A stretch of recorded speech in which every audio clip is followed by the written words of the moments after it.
Hello friend, नमस्कार। मेरा नाम है संदीप और आप देख रहे हैं nothing impossible YouTube channel. Friends, आज के इस वीडियो में हम लोग यूजीसी नेट फर्स्ट पेपर में शिक्षण अभिवृत्ति से 2005 से लेकर 2018 के बीच में जितने भी प्रश्न पूछे गए हैं टीचिंग एप्टीट्यूड के, उन प्रश्नों को देखने वाले हैं। तो टोटल मैंने 70 क्वेश्चन जो है फाइंड आउट किए हैं, जो प्रीवियस ईयर में आपके 2005 से लेकर 2018 के बीच में पूछे गए हैं। तो इस 70 क्वेश्चन को हम जो है दो पार्ट में जो है देखने वाले हैं, दो पार्ट में। तो ये पहले पार्ट में हम लोग 35 क्वेश्चन को पूरी तरह से कंप्लीट करेंगे, और जितने भी 35 क्वेश्चन इंपॉर्टेंट पूछे गए हैं, वैसे कई सारे और भी क्वेश्चन हैं, लेकिन मैंने 70 जो इम्पोर्टेंट क्वेश्चन है और जो मुझे मिल पाए हैं उनको मैंने एक जगह संकलित करके जो है आपको प्रोवाइड करने का प्रयास किया है। तो इस वीडियो का मेन पर्पज़ है कि आपको ये प्रश्न जो है प्रोवाइड करना, ताकि आपको पता चल सके कि टीचिंग एप्टीट्यूड के किस प्रकार के प्रश्न जो है पूछे गए हैं। तो मैं उम्मीद करता हूँ कि अगर आप ये 70 प्रश्न देख लेते हैं या इसको समझ लेते हैं, तो आपको टीचिंग एप्टीट्यूड के किस प्रकार के प्रश्न पूछे जाते हैं आपके यूजीसी नेट के एग्ज़ाम में, उसके बारे में बहुत ही बेहतरीन तरीके से पता चल जाएगा। जब हमें पता चल जाएगा कि एग्जामिनर के द्वारा किस प्रकार के प्रश्न पूछे जाते हैं, तो हम आसानी के साथ उन प्रश्नों का जवाब दे सकते हैं। एक बात और, अभी तक आपने जो है टीचिंग एप्टीट्यूड से जुड़े जितने भी मैंने आपको प्रैक्टिस सेट प्रोवाइड किए हैं, अगर आप नए व्यूअर हैं या आपने पहली बार चैनल को ज्वाइन किया है, तो अगर आपने उस टेस्ट को नहीं दिया तो आप टेस्ट को जाकर दे सकते हैं।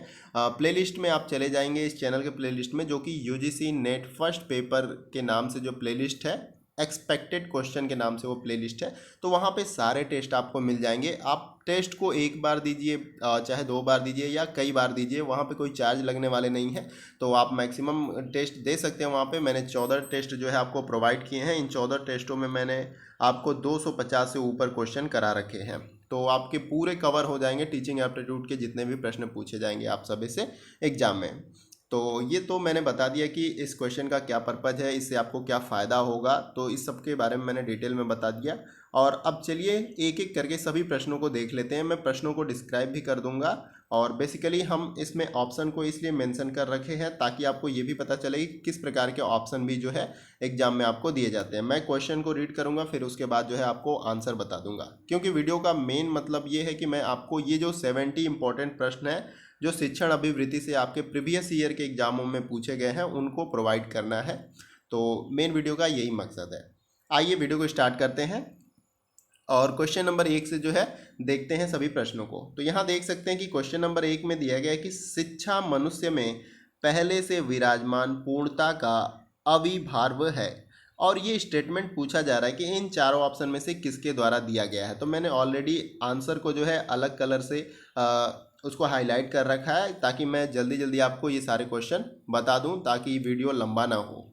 तो ये जो आपका सेंटेंस है वो स्वामी विवेकानंद के द्वारा दिया गया था। ये प्रश्न जो है प्रीवियस ईयर के एग्जाम में पूछा गया कि शिक्षा मनुष्य में पहले से विराजमान पूर्णता का अभिभाज्य है। ये सेंटेंस जो है स्वामी विवेकानंद के द्वारा दिया गया था। आइए अगले प्रश्न को देखते हैं। अगला प्रश्न हमारा है प्रश्न नंबर 2। इसमें दिया गया कि शिक्षक की अभिवृद्धि जिसका उसके शिक्षण पर प्रभाव पड़ता है, इनमें से किससे संबंधित है, यह बताना है। तो ऑप्शन ए हमारा राइट हो जाएगा, भावनात्मक क्षेत्र से। भावनात्मक क्षेत्र से जो है पूरी तरह से संबंधित है। यहाँ पे यही पूछा गया कि शिक्षक की अभिवृद्धि जिसका उसके शिक्षण पर प्रभाव पड़ता है, तो इन सब में किससे संबंधित है, भावनात्मक क्षेत्र से वो पूरी तरह से संबंधित है। आइए अगले प्रश्न को देखते हैं। अगला प्रश्न हमारा है प्रश्न नंबर 3। इसमें दिया गया है कि शिक्षण के मुख्य उद्देश्य क्या है, यानी शिक्षण के जो उद्देश्य होते हैं वो क्या है, इन सभी ऑप्शन में से आपको बताना है। ऑप्शन सी हमारा राइट आंसर हो जाएगा। ए और बी दोनों, केवल तर्क शक्ति का विकास करना, केवल चिंतन का विकास करना, तो ये दोनों आपका राइट हो जाएगा। शिक्षण का जो मुख्य उद्देश्य होता है विद्यार्थियों के अंदर तर्क शक्ति और चिंतन शक्ति का विकास करना। तो सी हमारा जिसमें ए और बी ऑप्शन दिया गया है वो राइट आंसर हो जाएगा। आइए अगले प्रश्न को देखते हैं। अगला प्रश्न हमारा है प्रश्न नंबर 4। इसमें दिया गया है कि मूल्य शिक्षा का उद्देश्य निम्नांकित में से किस पर संकेंद्रित कर अच्छी तरह से पूरा किया जा सकता है। मूल्य शिक्षा के बारे में पूछा जा रहा है, तो ऑप्शन सी हमारा राइट आंसर हो जाएगा, मानवीय मूल्यों के प्रति संवेदना। ये सभी वन लाइनर के टाइप में मैं आपको क्वेश्चन करा रहा हूँ। तो इसका ये मतलब नहीं कि मैं क्वेश्चन को डिस्क्राइब नहीं कर रहा हूँ। तो मेरा मकसद ये है कि मैं आपको ये सारे प्रश्न प्रोवाइड कर दूँ ताकि आप अच्छे तरीके से समझ जाएं कि किस प्रकार के प्रश्न जो है टीचिंग एप्टीट्यूड में पूछे जाते हैं। तो जल्दी जल्दी हम सारे क्वेश्चन को कवर करेंगे। आइए अगले प्रश्न को देखते हैं। अगला प्रश्न हमारा है प्रश्न नंबर 5। यहाँ पर पूछा जा रहा है कि ज्ञान की वृद्धि करने के लिए मानव जाति द्वारा प्रयुक्त नवीनतम रणनीति क्या है इन चारों ऑप्शन में से। तो वैज्ञानिक चिंतन जो है ज्ञान की वृद्धि करने के लिए मानव जाति द्वारा प्रयुक्त नवीनतम रणनीति माना जाता है, वैज्ञानिक चिंतन। आइए अगले प्रश्न को देखते हैं। अगला प्रश्न हमारा कथन और कारण वाला है, तो इसको भी देख लेते हैं। प्रश्न नंबर 6 है। अभिकथन ए में दिया गया है समस्त शिक्षण का उद्देश्य अधिगम को सुनिश्चित करना होना चाहिए। तर्क दिया गया है समस्त अधिगम शिक्षण का परिणाम होता है। तो इसका जो राइट आंसर हो जाएगा ए सही है लेकिन आर आपका गलत है। ए सही है, समस्त शिक्षण का उद्देश्य जो है अधिगम को सुनिश्चित करना होना चाहिए। यानी कि जो भी शिक्षा हम देने का प्रयास करते हैं तो उससे हमारा पर्पज क्या होता है, हम क्या सोचकर टीचिंग कराते हैं, तो अधिगम को सुनिश्चित करें, यानी कि ज़्यादा से ज़्यादा जो है लोग सीखें जो भी चीज़ है, ज्ञान है उसके बारे में। तो यहाँ पर ये आपका राइट आंसर हो जाएगा। और तर्क क्या दिया गया था, समस्त अधिगम शिक्षण का परिणाम होता है। यानी कि जो भी अधिगम होता है वो शिक्षण का परिणाम नहीं होता है। यानी कि हमने कोई चीज़ टीच नहीं की, कोई बच्चा जो है किसी चीज़ों को इन्वायरमेंट से सीख रहा है तो वहाँ पे टीचिंग नहीं हुई लेकिन बच्चे ने सीखा, तो यहाँ पे ये पूरी तरह से गलत हो जाता है कि समस्त अधिगम शिक्षण का परिणाम होता है। तो यहाँ पर ए सही हो जाएगा और आर आपका गलत हो जाएगा। आइए अगले प्रश्न को देखते हैं। प्रश्न नंबर 7 को देखते हैं। ये प्रश्न थोड़ा सा बड़ा है, थोड़ा कॉम्प्लिकेटेड है, लेकिन हम इसको अच्छे तरीके से समझते हैं। एक महाविद्यालय स्तर के सहायक प्रोफेसर ने विश्लेषण और संश्लेषण कौशल पर केंद्रित विद्यार्थियों के संज्ञानात्मक आयाम का विकास करने के उद्देश्य से अपने व्याख्यानों की योजना बनाई। यानी कि किस प्रकार से जो है अपने व्याख्यान को उनके सामने प्रस्तुत कर सकता है। दो तरह से, विश्लेषण और संश्लेषण कौशल पर जो केंद्रित विद्यार्थी हैं उनके संज्ञानात्मक आयाम के विकास के लिए अपने व्याख्यानों की एक योजना बनाई एक महाविद्यालय स्तर के सहायक प्रोफेसर ने। नीचे मदों के 2 सीट दिए गए हैं, यानी 2 कॉलम दिए गए हैं। पहले में दिया गया है संज्ञानात्मक के जो है स्तर के बारे में दिया गया है। दूसरे में दिया गया है उन्हें बढ़ावा देने वाले मूलभूत अपेक्षाएं जो संबंधित है उनसे। तो हमें मैच करना है, इसको मैचिंग वाला क्वेश्चन है। तो आइए देख लेते हैं, इसको मैच करते हैं।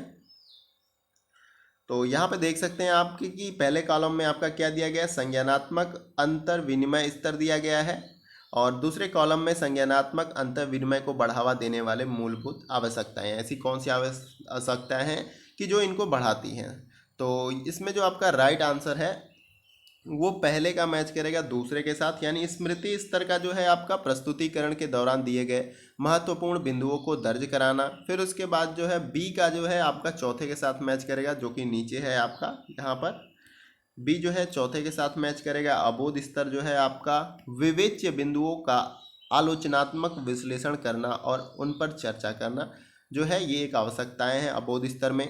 फिर सी का जो मैच करेगा वो पहले के साथ आपका मैच करेगा विमर्शी स्तर, किसी बिंदु के उदाहरणों और गैर उदाहरणों को पृथक करने का अवसर देना जो है विमर्शी स्तर के अंतर्गत की आवश्यकताएं होती हैं। तो इस प्रकार से जो है आप मैच कर लेंगे। थोड़ा सा प्रश्न बहुत बड़ा था लेकिन जो है बहुत ही ईजी वे में आप इसको सॉल्व आउट कर लेंगे जब आपको इन सभी चीज़ों के बारे में अच्छे तरीके से पता होगा। आइए अगले प्रश्न को देखते हैं। अगला प्रश्न हमारा है प्रश्न नंबर 8। इसमें दिया गया कि शिक्षण की गुणवत्ता प्रदर्शित होती है इन चारों ऑप्शन में से किससे। तो छात्रों के द्वारा पूछे गए प्रश्नों की गुणवत्ता से।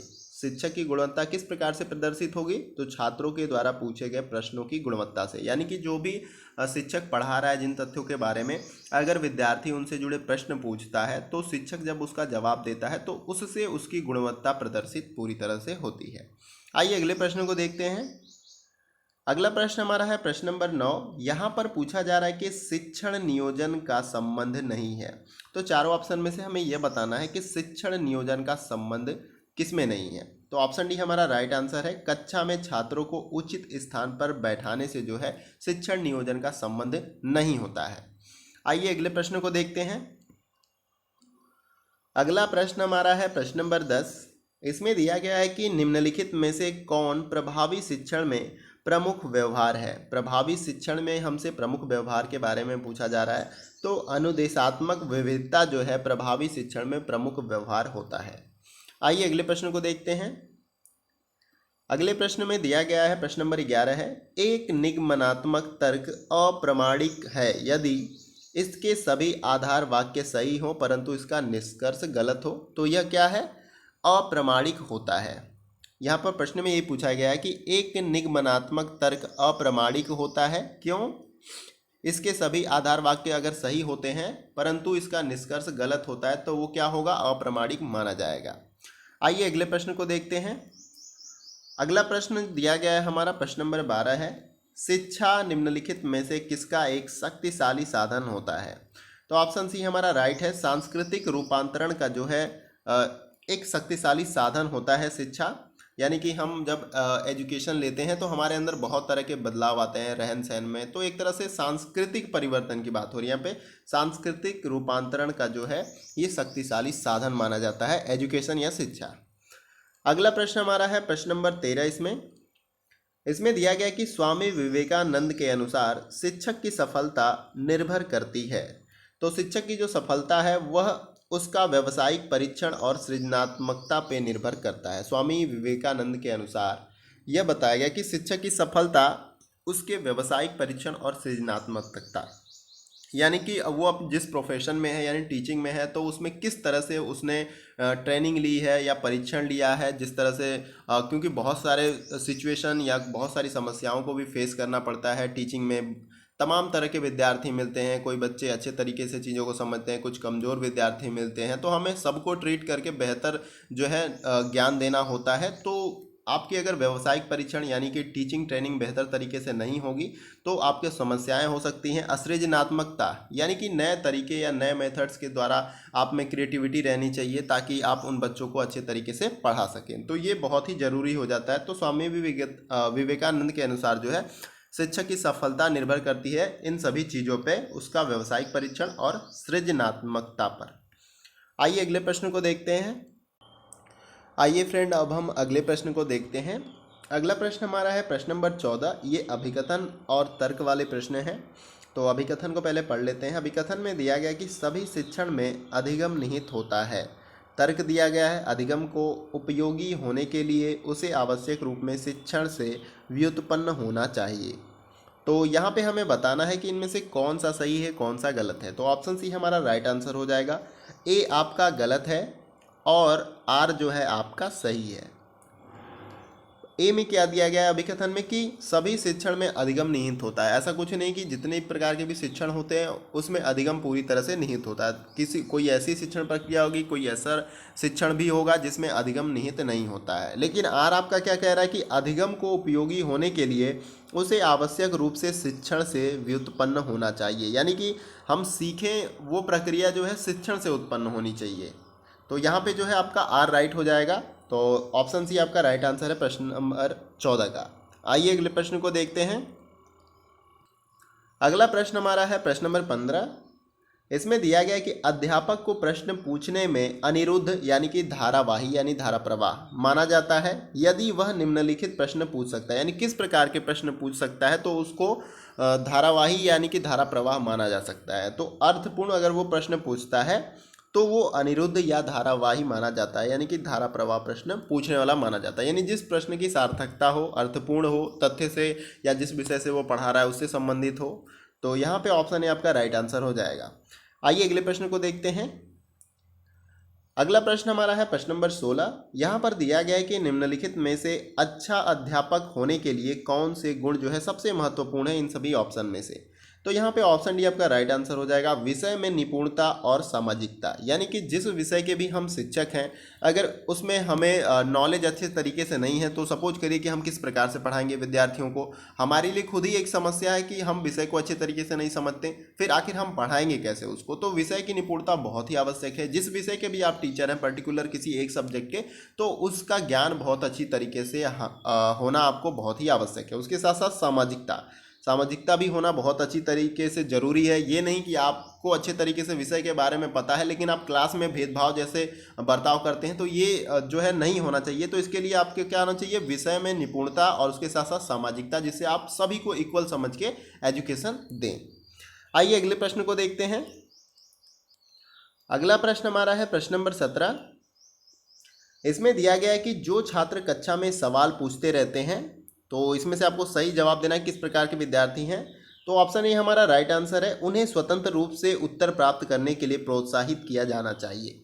यानी कि जो छात्र कक्षा में सवाल पूछते हो तो उनको क्या करना चाहिए इन चारों ऑप्शन में से, तो उन्हें स्वतंत्र रूप से उत्तर प्राप्त करने के लिए प्रोत्साहित करना चाहिए। स्वतंत्र रूप से यानी खुद के द्वारा, यानी किसी भी चीज़ के बारे में वो प्रश्न पूछते हैं तो टीचर के द्वारा क्या करना चाहिए, उनको प्रोत्साहित करना चाहिए कि वो खुद से या स्वतंत्र रूप से जो है उत्तर प्राप्त कर सके।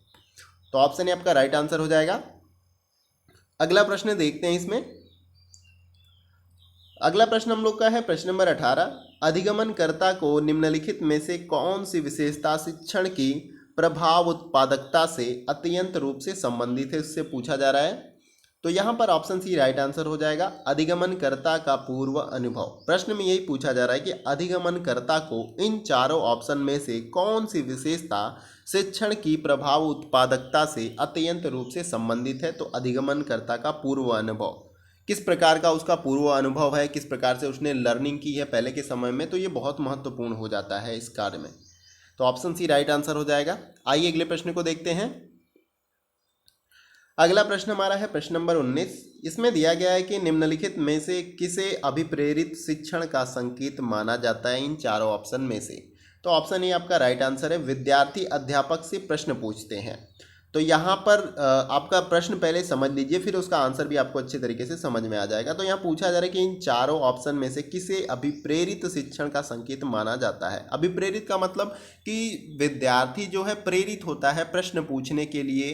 तो यहाँ पर जो है विद्यार्थी जो है अध्यापक से प्रश्न अगर पूछते हैं तो वो अभिप्रेरित है, यानी टीचर के द्वारा उनको प्रोत्साहित किया जा रहा है कि आपको किसी भी प्रकार की समस्या है, चाहे जो भी मैं पढ़ा रहा हूँ तथ्यात्मक, तो आप उसके बारे में प्रश्न पूछे। जैसे आप भी पूछ सकते हैं मुझसे प्रश्न कि जो कुछ भी मैं आपको पढ़ा रहा हूँ तो आप मुझसे अभिप्रेरित होकर प्रश्न पूछ सकते हैं। निस्संदेह आपको इस वीडियो के सेशन से जो कोई प्रॉब्लम हो या किसी टॉपिक से रिलेटेड है तो उसके बारे में आप प्रश्न पूछ सकते हैं। तो ऑप्शन ए आपका राइट आंसर हो जाएगा। आइए अगले प्रश्न को देखते हैं। अगला प्रश्न हम लोग का है प्रश्न नंबर 20। इसमें दिया गया कि एक व्यक्ति शिक्षण को व्यवसाय के रूप में अपनाकर आनंदित होता है जब विद्यार्थी से आदर प्राप्त करता है। ऑप्शन बी आपका राइट आंसर हो जाएगा। प्रश्न में यह पूछा जा रहा है कि एक व्यक्ति शिक्षण को व्यवसाय के रूप में अपनाकर आनंदित होता है किस प्रकार से, इन चारों ऑप्शन में से अगर वो विद्यार्थी के द्वारा आदर प्राप्त करता है। यानी कि जब रिस्पेक्ट करते हैं विद्यार्थी तो अपने आप में जो शिक्षक है आनंदित होता है, यानी कि उसको आनंद, यानी शिक्षक क्या चाहता है कि विद्यार्थी उसकी रिस्पेक्ट करे। एक शिक्षक को बहुत चीज़ों की अचीवमेंट नहीं होती है, वो इक्वलिटी समझ के सभी विद्यार्थी को जो है ज्ञान देता है। और एक्सपेक्टेशन उसकी क्या होती है, मतलब वो चाहता क्या विद्यार्थियों से कि वो उनका बस आदर करें। तो यहाँ पर ऑप्शन भी आपका राइट आंसर हो जाएगा। आइए अगले प्रश्न को देखते हैं। अगला प्रश्न हमारा है प्रश्न नंबर 21। यहाँ पर प्रश्न में पूछा जा रहा है कि व्याख्यान देते समय यदि कक्षा में कोई विघ्न बाधा हो तो शिक्षक को इन चारों ऑप्शन में से क्या करना चाहिए। अगर वो लेक्चर दे रहा है, सपोज करिए आप ही पढ़ा रहे हैं और व्याख्यान दे रहे हैं, तो उस समय यदि कक्षा में किसी प्रकार की बाधा या विघ्न या समस्या आ जाती है तो एक शिक्षक होने के नाते आप इन चारों ऑप्शन में से क्या करना चाहेंगे। तो ऑप्शन सी आपका राइट आंसर आ जाएगा, जो बाधा डाल रहे हो उन्हें सीखने के लिए प्रेरित करना चाहिए। यानी सपोज करिए कुछ विद्यार्थी जो है मनचले हैं, पढ़ते नहीं हैं, मन नहीं लगता और कुछ उठपटांग की हरकतें करते हैं कक्षा में, तो आपको क्या करना चाहिए, उन्हें प्रेरित करना चाहिए कि वो भी सीखें, जो कुछ आप पढ़ा रहे हैं उस क्लास को इंटरेस्ट लें और वो भी पढ़ें प्रेरित होने के लिए। तो ये आपको करना पड़ेगा। ऑप्शन सी आपका राइट आंसर हो जाएगा। आइए अगले प्रश्न को देखते हैं। अगला प्रश्न हमारा है प्रश्न नंबर 22। इसमें दिया गया कि अच्छे शिक्षण के लिए क्या क्या अपेक्षित है, यानी क्या क्या इन सभी ऑप्शन में से ज़रूरी है, तो हमें बताना है। तो ऑप्शन ए जो है यानी पहला जो है आपका राइट हो जाएगा। यहाँ पे 1 2 है लेकिन ए और बी हो जाएगा, थोड़ा थोड़ा टाइप में मिस्टेक हो जाता है इतना सारा कुछ टाइप करने में। तो 4 कुछ स्टेटमेंट दिए गए हैं अच्छे शिक्षण के संदर्भ में और हमें बताना इनमें से कौन सा सही है। तो ये चारों आपके ज़रूरी हैं। निदान, यानी कि किसी भी समस्या, अगर विद्यार्थी को कोई समस्या उत्पन्न होती है तो उसका आप निदान करते हैं। उपचार, यानी कि बच्चा अच्छे तरीके से सीख नहीं पाता है तो आप अलग अलग तरीक़ों से सिखाने का प्रयास करते हैं, तो उपचार भी बहुत ज़रूरी है। निर्देश, निदेश भी बहुत ही आवश्यक है आपका अच्छे शिक्षण में। फिर प्रतिपुष्टि, यानी कि बालक किस प्रकार से या विद्यार्थी किस प्रकार से सीख रहा है, हम उसकी प्रतिपुष्टि करते हैं मूल्यांकन के द्वारा। तो ये चारों आपके बहुत ज़रूरी हैं अच्छे शिक्षण के लिए। तो ये चारों आपका राइट हो जाएगा, यहाँ पे आपका पहला या ऑप्शन ए राइट आंसर हो जाएगा। आइए अगले प्रश्न को देखते हैं। अगला प्रश्न हमारा है प्रश्न नंबर 23। इसमें पूछा जा रहा है कि निम्नलिखित में से कौन कौन से गुण किसी शिक्षक की बड़ी ताकत को प्रदर्शित करते हैं। यानी कुछ गुण दिए गए हैं शिक्षक के बारे में और उसकी ताकत को प्रदर्शित करते हैं, यह हमसे पूछा जा रहा है कि कौन से ऐसे गुण हैं जो उनकी ताकत को प्रदर्शित करते हैं। पहला जो इसमें दिया गया है संस्थागत प्रबंधन में पूर्वकालिक सक्रिय संलिप्तता, यानी कि जो है जो संस्था में या किसी स्कूल में बहुत समय से वो पढ़ा रहा हो या संलिप्त हो, तो ये उसकी ताकत को जो है प्रदर्शित करती है। दूसरा ऑप्शन है उदाहरण प्रस्तुत करना, यानी जब वो पढ़ाता है कक्षाओं में तो वो उदाहरण दे के समझाने का प्रयास करता है विद्यार्थियों को। तीसरा जो है अवधारणाओं के परीक्षण के लिए तत्पर रहना, यानी कि जो भी अवधारणाओं के बारे में वो बता रहा है तो उनका परीक्षण करने के लिए वो तत्पर रहता है। चौथा जो दिया गया है गलतियों को स्वीकार करना। तो अब हमें यह बताना है कि जो भी मैंने स्टेटमेंट आपको बताएं एक शिक्षक के गुण के संदर्भ में, तो इसमें से कौन से शिक्षक के गुण के ताकत को प्रदर्शित करते हैं आपको बताना है। तो इसमें जो है ऑप्शन भी आपका राइट आंसर हो जाएगा, दूसरा और तीसरा और चौथा। उदाहरण प्रस्तुत करना, यानी कि जब भी आप एक शिक्षक हैं तो आप क्लास में कोई भी कॉन्सेप्ट पढ़ा रहे हो तो उसका आप एग्जाम्पल दे के बच्चों को बताने का प्रयास करते हैं। तीसरा जो है अवधारणाओं के परीक्षण के लिए तत्पर रहना, यानी कि जो कुछ भी आप पढ़ा रहे हैं, जिस अवधारणा के बारे में बता रहे हैं उनका परीक्षण करते हैं। फिर चौथा गलतियों को स्वीकार करना, अगर हमसे कोई गलती हुई है तो आप उसको स्वीकार करना चाहिए। सपोज करिए मैं ही आपसे पढ़ा रहा हूँ, कोई मिस्टेक मुझसे हो गई तो आप मेरे कमियों को बता सकते हैं कमेंट बॉक्स में, मैं उसको स्वीकार करता हूँ, फिर मैं उसमें जो है संशोधन करने का प्रयास करता हूँ, चाहे उसको और भी बेहतर करने का प्रयास करता हूँ। इसीलिए मैं हर वीडियो के अंत में आप सभी से कहता हूँ कि आप फीडबैक के रूप में आपको कि वीडियो का सेशन कैसा लगा उसके बारे में कमेंट बॉक्स में ज़रूर बताएं। आप कुछ कमियां हैं उसके बारे में भी बता सकते हैं। तो मैं खुल के बोलता हूं, पसंद है तो लाइक करिए, नहीं पसंद है तो डिसलाइक करिए। डिसलाइक करेंगे तो भी मुझे पता चलेगा कि मुझ में क्या कमियां हैं और क्या मैं बेहतर कर सकता हूं। तो यहाँ पर ये बहुत ज़रूरी हो जाता है गलतियों को स्वीकार करना। अगर हम जल्दी ही गलतियों को स्वीकार कर लेते हैं, अगर गलती हमसे है तो हम जो है उसमें परिवर्तन ला सकते हैं या अपने आप को बेहतर कर सकते हैं। तो गलतियाँ स्वीकार करना अच्छी बात होती है। आइए अगले प्रश्न को देखते हैं। अगला प्रश्न हमारा है प्रश्न नंबर 24। इसमें दिया गया है कि अध्यापक अपने छात्रों के साथ निम्नलिखित में से किसके द्वारा सामंजस्य स्थापित कर सकता है। तो यहाँ पे 4 ऑप्शन दिए गए हैं और बताना हमें यह है कि अध्यापक अपने छात्रों के साथ किस प्रकार द्वारा जो है आपस में तालमेल बिठा सकता है या सामंजस्य को स्थापित कर सकता है। तो ऑप्शन डी हमारा राइट आंसर हो जाएगा, छात्रों को मित्र बनाकर। यानी कि छात्रों को मित्र बनाकर हम उसके बीच में क्या है सामंजस्य को स्थापित करते हैं, यानी कि एक दूसरे को बेहतर तरीके से समझ सकते हैं। तो ऑप्शन डी आपका राइट आंसर हो जाएगा इस प्रश्न के अकॉर्डिंग। आइए अगले प्रश्न को देखते हैं। अगला प्रश्न हमारा है प्रश्न नंबर 25। इसमें पूछा जा रहा है कि एक अच्छा शिक्षक कौन होता है, इन 4 ऑप्शन में से हमें बताना है। तो ऑप्शन डी आपका राइट आंसर हो जाएगा, विद्यार्थियों को सीखने के लिए अभिप्रेरित जो करता है वह एक अच्छा शिक्षक होता है। यानी कि कुछ शिक्षक ऐसे भी हो सकते हैं जो बच्चे पढ़ रहे हैं ठीक है, जो नहीं पढ़ रहे हैं छोड़िए, जो पढ़ रहे हैं उसको पढ़ाते हैं। लेकिन जो एक अच्छा शिक्षक होता है वो हमेशा सबको इक्वल समझता है, सभी विद्यार्थियों को, और सभी को जो है आगे जाने में या उनका विकास करने में मदद करता है। तो यहाँ पर यही बताया जा रहा है कि विद्यार्थियों को सीखने के लिए अभिप्रेरित, यानी कि जो नहीं सीख रहे हैं उनको भी सीखने के लिए अभिप्रेरित करता है, वो क्या होता है एक अच्छा शिक्षक माना जाता है। आइए अगले प्रश्न को देखते हैं। अगला प्रश्न हमारा है प्रश्न नंबर 26। इसमें पूछा जा रहा है कि प्रभावी अध्यापक कौन होता है, इन 4 ऑप्शन में से हमें बताना है। तो ऑप्शन सी हमारा राइट आंसर हो जाएगा, छात्रों को सीखने के लिए जो प्रेरित करता है वो एक प्रभावी अध्यापक माना जाता है। ये नहीं कि जो पढ़ रहे हैं उनको पढ़ाओ, जैसे कि पहला क्वेश्चन था उसी टाइप से है लेकिन थोड़ा सा चेंज करके है। इस तरह से भी प्रश्न आपसे एग्जाम में पूछे जाते हैं कि प्रभावी अध्यापक कौन होते हैं। तो जो छात्रों को सीखने के लिए प्रेरित करते हैं उनको हम प्रभावी अध्यापक कह सकते हैं। तो ये सभी प्रश्न जो है आपके प्रीवियस ईयर के प्रश्न हैं। तो आप इनको इस तरह से इग्नोर नहीं कर सकते। इन सभी प्रश्नों को आप अच्छी तरीके से देखें और आपको समझ में आ जाएगा कि जो भी मैंने आपको प्रैक्टिस सेट में क्वेश्चन कराए या प्रश्न कराए हैं वो इसी पे आधारित प्रश्न हैं, यानी कि जो प्रश्न पूछे जाते हैं आपसे विगत वर्षों में या पूछे जा चुके हैं तो उन्हीं पे आधारित प्रश्नों को मैंने आपको कराया है सभी प्रैक्टिस सेट में। तो ये बहुत ही महत्वपूर्ण है वीडियो का सेशन, तो आप इसको अच्छे तरीके से देखें। आइए अगले प्रश्न को देखते हैं। अगला प्रश्न हमारा है प्रश्न नंबर 27। इसमें दिया गया है कि अधोलिखित महत्वपूर्ण विशेषताओं में से खुली किताब परीक्षा पद्धति की विशेषता क्या है इन चारों ऑप्शन में से।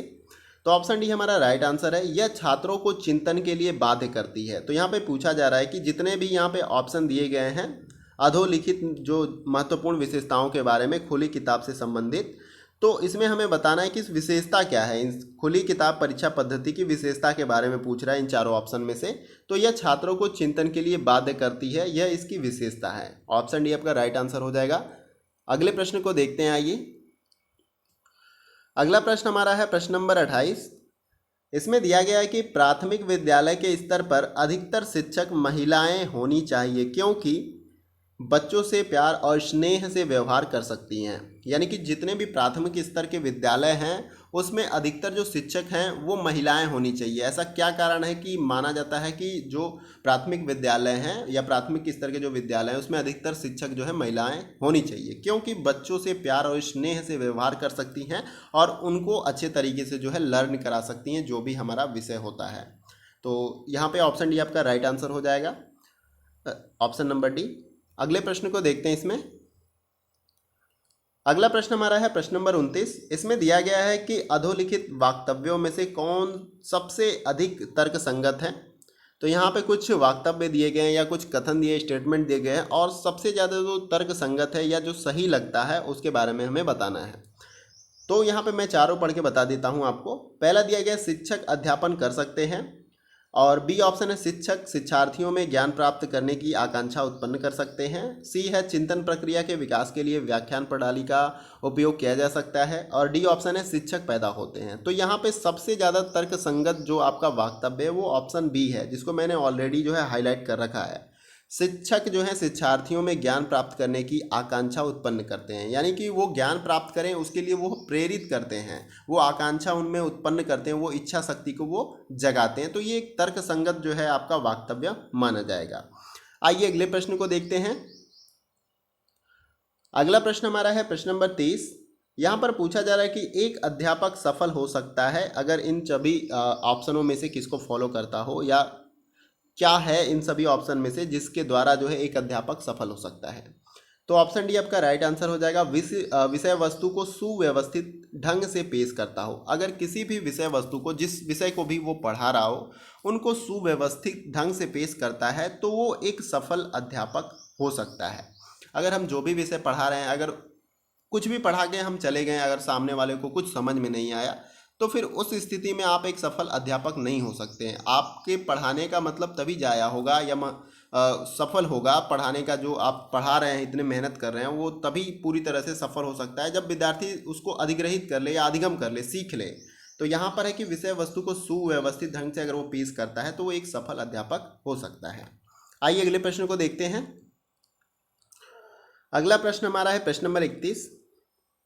इसमें दिया गया कि निम्नांकित में से किस शिक्षण का संबंध विद्यार्थियों के चरित्र निर्माण से होता है।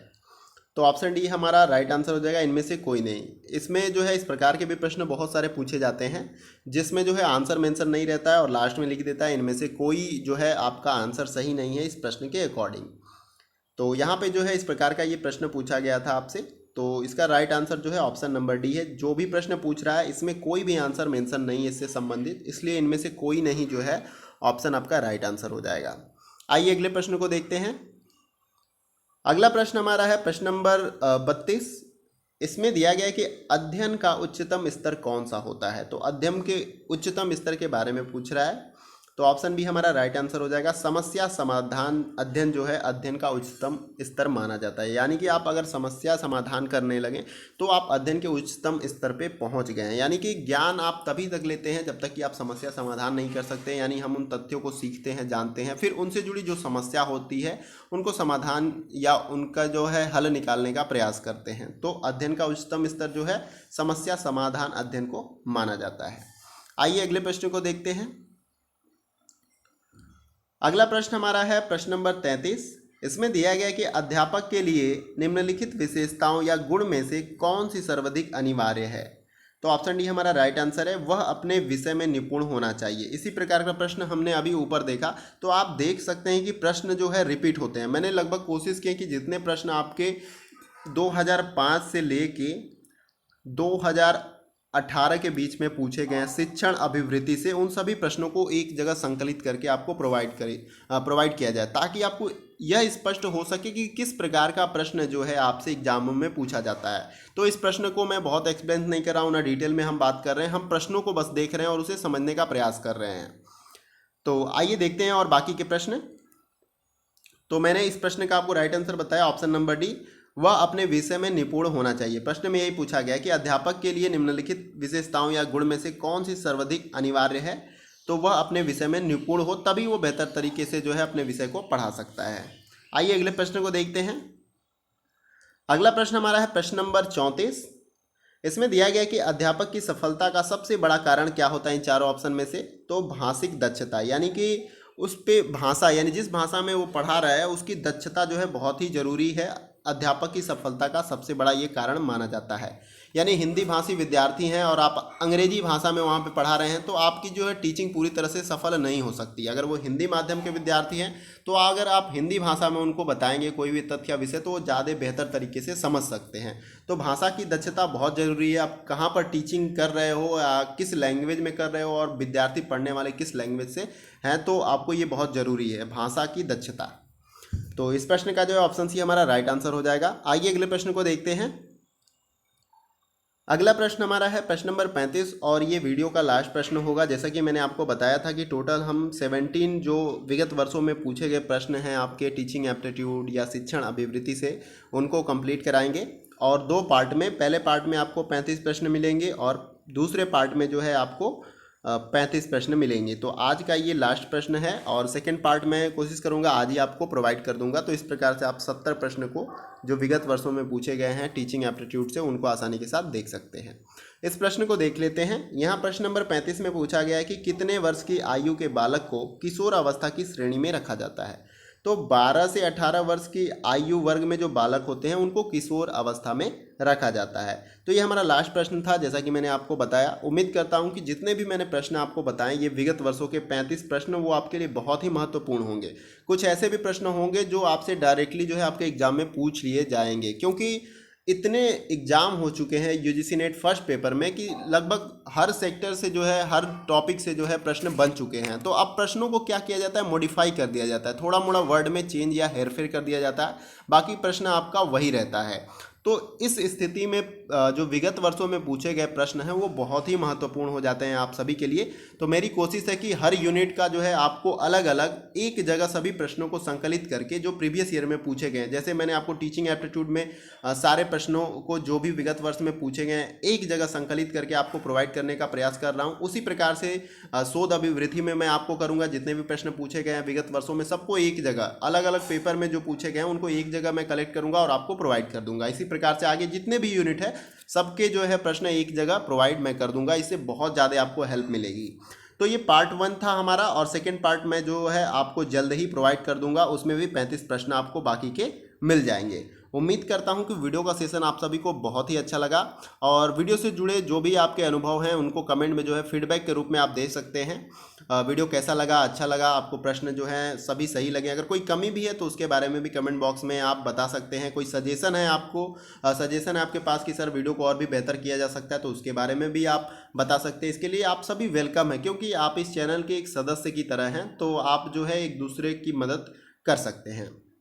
और वीडियो को शेयर करें मैक्सिमम दोस्तों के साथ, ताकि उनको भी इस वीडियो से हेल्प मिल सके।